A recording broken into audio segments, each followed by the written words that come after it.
Hi, I'm Richie Holmes. And I'm Jason Hess. And today we're talking about closing costs, and specifically from the perspective of a home buyer. So Jason, tell us, what are closing costs? Closing costs are fees that your lender is going to charge you to do the loan, and that does vary from lender to lender. So doing the homework to understanding that up front is really important.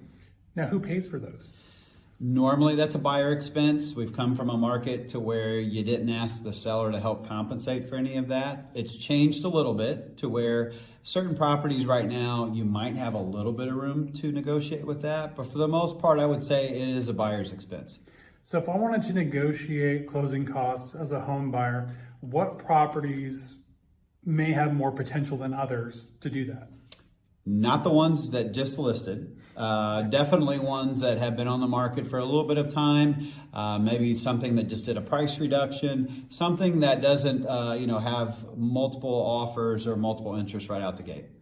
So when we're talking about closing costs, one question we get asked a lot is how much to budget for, right? Mm-hmm. Now, part of your closing costs are the fees that come from the title company. Those are relatively consistent across the board, but your lending fees are the ones that can vary quite a bit. They can, yeah. So I think that conversation with the lender to really understand what you're getting into really is going to make a difference on understanding the total picture here. Absolutely. So with that said, what are some of the other costs that you're going to incur besides closing costs for this process if I'm a buyer trying to buy a brand new property? Sure. So like a home inspection, obviously we don't recommend you waive that. So get a home inspection. Also an appraisal, that's going to be a requirement of the lender. And then also another requirement is to get a homeowner's insurance policy. So those are some additional expenses that are going to be a part of the process as well. Yeah, some of the things that are really important to also understand when you're just going out and you're talking to different lenders is lenders right now, some are really focusing on showing you a fantastic rate, and there may be some discount points or things that they've done to get that rate in front of you. So making sure that you're comparing apples to apples with everything that the lender is doing for what they're showing you is really, really important for fees, closing costs, etc. Right, so you're going to want to ask your lender for a closing cost estimate, and that's really going to show you, are there discount points involved in that estimate? And those discount points would basically is how you get a lower rate.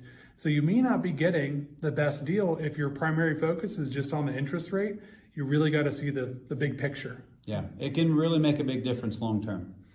Now, one of the things we talked about is the big mistake that some home buyers make when they're going through this process, and they do it backwards actually. So Jason, tell us, what does that look like?